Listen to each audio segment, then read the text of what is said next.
Your Honor, at this time I'd like to call our own expert to the stand. Dr. Buzz, please take the stand. Dr. Buzz, as I look at this, she seems almost incoherent. He asks her 3 times, is this a mushroom trip? She says, what? Huh? What do you mean? Abuse? What's your guess as to what it is? You know, it's a good question. I do know emotionally she's out of control, and we know that drugs do affect our minds, and they make us engage oftentimes in high-risk behavior. So she's screaming out for some kind of help, and she doesn't have the support services. That's what it's telling me. It's kind of like Britney Spears cutting off all her hair. Yeah. The person has anger. The person's out of control. They're seeking control. They internalize it, and then it comes out in these acts of anger directed at themselves. Everyone is talking about today. Paris Hilton says jail has made her a changed woman. She's 26, and she says it's time to stop acting dumb. I'm joined now by psychologist Buzz von Ornsteiner. Great to have you with us, Buzz. Hey, it's great to be here. All right, now let's talk about Paris Hilton, because I'm thrilled for her. She's found God. Yes. Does that happen so fast? And B, she says, you know, that whole dumb thing, it was an act. I'm changing my ways. Hey, I hope she does change her ways, but I think we all got to remember that Paris Hilton wasn't created overnight.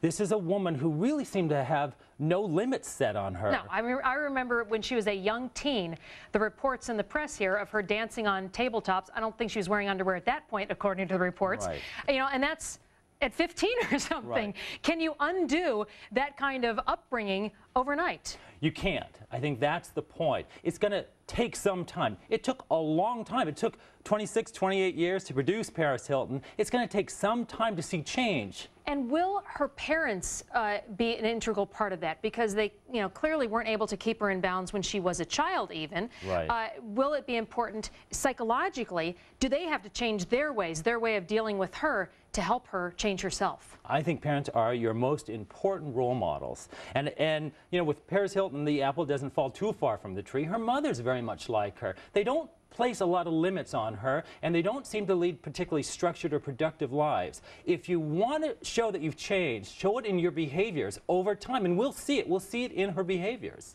Okay. I hope she can change. I wish her the best. I do too, and I think that's the American way. We want to give people second chances, and you know what?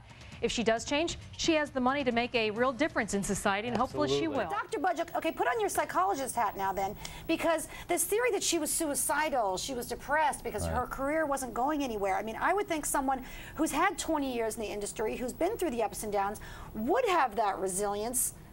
Am I wrong? You are 100% right, and you follow my theory. Lana Clarkson just does not fit that theory that she was suicidal. She doesn't have a history of self-abusing her body in what I would call a slow suicide, where the person drinks alcohol to excess, or engages in drug abuse, or engages in sexual promiscuity, where they place themselves at risk. She doesn't have that history. There are movie stars, there are actresses who do. Nicole Smith, who died at age 39, had a history of drug and alcohol abuse. Veronica Lake, 51, had a history of alcoholism. Gail Russell, 36. Diane Barrymore, 36. Barbara Payton, 39, all had a history of alcohol abuse, and they eventually died as a natural result, or it was an accident, but it was expected. Lana Clarkson doesn't fit that theory of slow suicide, nor does she fit the theory of high-risk behaviors, where she maybe was running around, going off with strangers in cars, or swinging from a chandelier at a party, or jumping nude into a city fountain. She doesn't exhibit those high-risk behaviors that may lead to an accidental suicide, if you could call it that. Jumping nude into a city fountain. Well, that's kind of a sad list of women who have died so young in the industry. People are sweating it out here. Just in time for Mother's Day, a look at Hollywood's worst role models, and we can also talk about what kind of young girl Jane Fonda was and what a hard time she probably gave her own parents at some point. But, you know, I always look at the parent as the ultimate role model, and in this situation, just in this situation, the apple doesn't seem to fall too far from the tree. The mother has acting out behaviors, and then the daughter just duplicates that. And so the daughter can be representative of the parent in this situation. Plus, they get positive reinforcement from society. I mean, whether they act bad or they act good, they're still getting attention, and we give them a lot of attention. All right, what is it when somebody, you know, comes out and they say, I don't want to be mean, I don't want to say anything negative, but boy, they've tarted up that news with Katie Couric.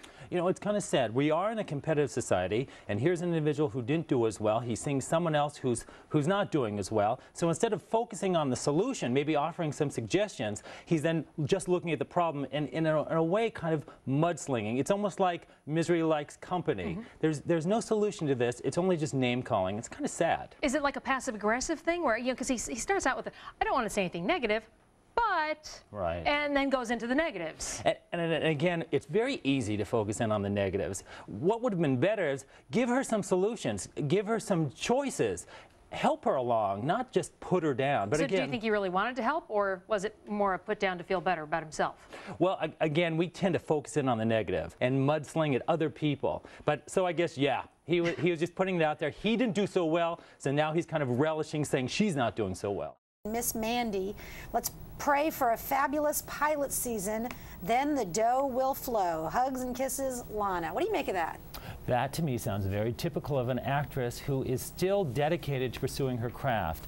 That to me tells me that there's a lot of hope in Lana Clarkson. It doesn't speak to me for suicide. It may speak to me for situational depression. She's depressed because she's not working. She's depressed because she's low on funds. But there's the optimism there. There's a sense that, hey, who knows what will happen today?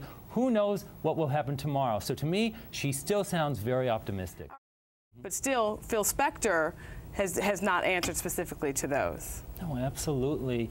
If he takes that stand, he has a lot to be accountable for. And there's a lot there. He has a history of mental illness, and there's nothing wrong per se of self-identifying as having mental health issues.